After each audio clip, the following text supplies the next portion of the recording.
देखो यार, फिज़िकल शुरू होने में जो है 1 महीने से भी कम का समय बाकी है और बहुत सारे लोग ऐसे होंगे जो फिज़िकल देने वाले हैं लगभग 50,000 लोगों में, जिनका डे 1 को जो है फिज़िकल रहेगा। तो ख़ासकर वो लोग, क्योंकि उनको जो है अभी तो चलो ठीक है, अलग से रूल बुक पूरा दिशा निर्देश आएँगे कि आपको क्या-क्या दस्तावेज़ लगने हैं और एडमिट कार्ड आएगा, उसमें भी लिखा रहेगा कि क्या-क्या दस्तावेज़ जो है आपको लेकर आने हैं।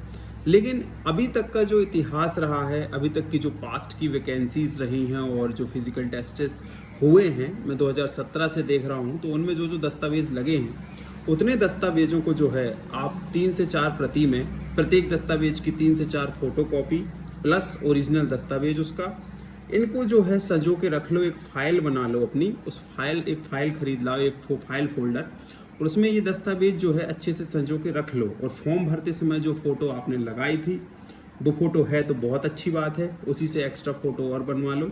कम से कम 8 से 10 फ़ोटो रख लो। अगर वो फ़ोटो नहीं है तो नवीन फ़ोटो भी चल जाती है, ऐसा नहीं कि अब वो फ़ोटो नहीं है तो कुछ नहीं होगा। तो वो फ़ोटो रख लो। और अभी मैं इस वीडियो में आपको एक लाइन से सारे दस्तावेज़ बता देता हूँ। जो दस्तावेज़ जितना ज़रूरी जो ग्राउंड पे दौड़ना है, फिज़िकल की तैयारी करना है, उतना ही ज़रूरी आपकी दस्तावेज़ों को अच्छे से सँजो के ले जाना है, ताकि आप जो डॉक्यूमेंट वेरिफ़िकेशन हो ड्यूरिंग द फिज़िकल टेस्ट, उसमें आप किसी भी प्रकार से परेशान ना हो। क्योंकि ये सारा जो परेशानी होती है और इसमें अगर कोई कमी पेशी रह जाती है तो इसका सीधा प्रभाव जो है आपकी परफॉर्मेंस पे पड़ता है। आपका मेंटल स्टेटस बिगड़ जाता है कि यार मेरे दस्तावेज़ कंप्लीट नहीं है, अब मैं फिज़िकल दे पाऊँगा या नहीं, ऐसा कुछ सोचने लगते हैं आप। तो फिर जो परफॉर्मेंस आपको देना चाहिए था, वो फिर परफॉर्मेंस आप नहीं दे पाते हैं। तो भाई आपके डॉक्यूमेंट के फ़ोल्डर में जो है आधार कार्ड जो है अनलॉक्ड वाला होना चाहिए।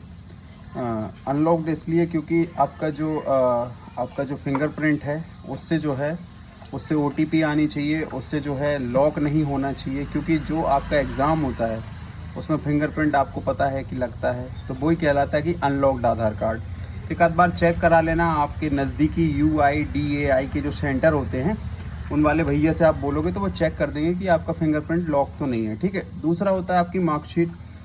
10th की मार्कशीट जो होती है वो आपका जो है डेट ऑफ बर्थ सर्टिफिकेट के रूप में भी काम करती है।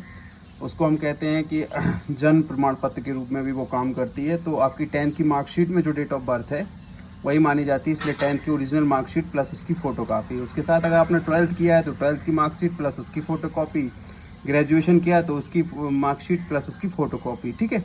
उसके साथ आपका हो गया आपका जो CBT एग्ज़ाम जो आपने क्वालिफाई किया है उसका रिज़ल्ट, उसके साथ ही आपका फ़िज़िकल का कॉल लेटर, उसके साथ ही आपका रोज़गार पंजीयन, सबसे महत्वपूर्ण दस्तावेज़। अब रोज़गार पंजीयन को लेकर बहुत सारे लोगों के मन में सवाल है कि सर जब मैंने फॉर्म फिलअप किया था तो मेरा रोज़गार पंजीयन जो था वो वैलिड था, लेकिन अब एक्सपायर हो गया है और नया जो है रोज़गार पंजीयन जो है वो क्या कहते हैं वो जो हमारा है वो रिन्यूअल नहीं होता है। वो वेबसाइट का एक ग्लिच है, वो एरर है कि वो जो है रिन्यूअल होता नहीं है।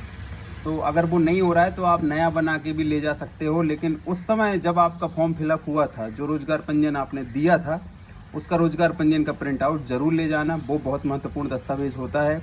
MP के किसी भी एग्ज़ाम में आपने देखा होगा, उसकी वजह से कई बच्चे फिज़िकल नहीं दे पाए थे पिछली बार, तो रोज़गार पंजीयन का ध्यान रखना। ठीक है। उसके साथ ही आपका निवास प्रमाण पत्र, क्योंकि आपका निवास प्रमाण पत्र से ही आपके गृह ज़िले का जो है निर्धारण होता है। उसके साथ ही आपका जो है फ़ोटो रख लिया आपने, आधार कार्ड रख लिया, 10वीं 12वीं की मार्कशीट रख ली, रोज़गार पंजीयन रख लिया।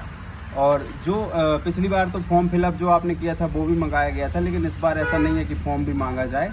फिर जो दिशा निर्देश अगर आते हैं तो उसके साथ ही बहुत सारे दस्तावेज ऐसे होंगे जो हम एडअप कर लेंगे, लेकिन मोटे मोटे तौर पर ये दस्तावेज जो हैं आपको कंप्लीट रखना है। अब बहुत सारे लोगों के मन में क्वेरीज है कि सर विवाह प्रमाण पत्र, तो विवाह प्रमाण पत्र नहीं मांगा जाता है।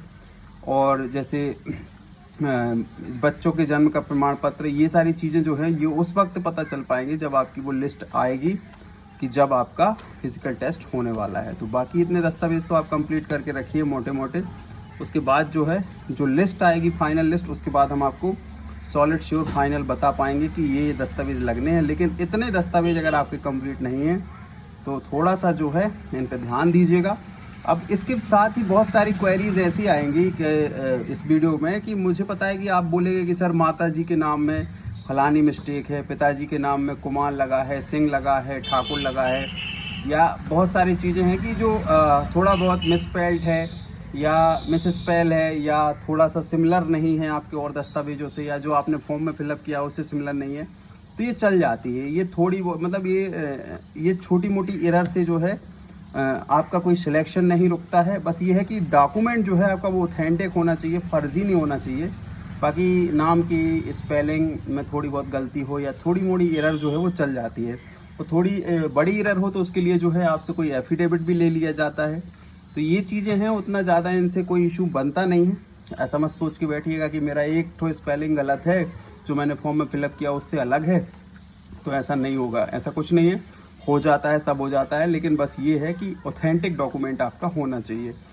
मेनली जो है आपने डेट ऑफ बर्थ जो फिलअप की है फॉर्म भरते समय, वही डेट ऑफ बर्थ आपके 10th के डॉक्यूमेंट में होना चाहिए। ये चीज़ इंपॉर्टेंट होती हैं। आधार कार्ड वैलिड होना चाहिए, ठीक है। 10वीं 12वीं की मार्कशीट हो गई, और आपका जो CBT आप क्वालिफाई हो, फिजिकल कॉल लेटर हो, ये सारी चीज़ें हैं। बस ये दस्तावेज आप अच्छे से सजो के रख लीजिए, फोल्डर बना लीजिए, ताकि जब उस समय का जो आपका समय आए फिजिकल का, आपके पास बर्डन ना हो।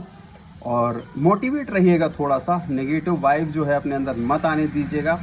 ये 30 दिनों में 30 से भी कम दिन जो बचे हैं, आपको सकारात्मक रहने की आवश्यकता है। जितना आप सकारात्मक रहेंगे, जितना आप मोटिवेटेड चीज़ें देखेंगे, जितना पॉजिटिव चीज़ें देखेंगे, उतना ही आपको एक नई ऊर्जा का आपके अंदर जो है प्रवाह होगा, आपको उतनी नई एनर्जी मिलेगी। आप महसूस करेंगे कि ये फिज़िकल आपसे निकलने वाला है, ये एग्ज़ाम आपसे निकलने वाला है, और ये वर्दी जो है आपकी होने वाली है। जय हिंद, जय भारत।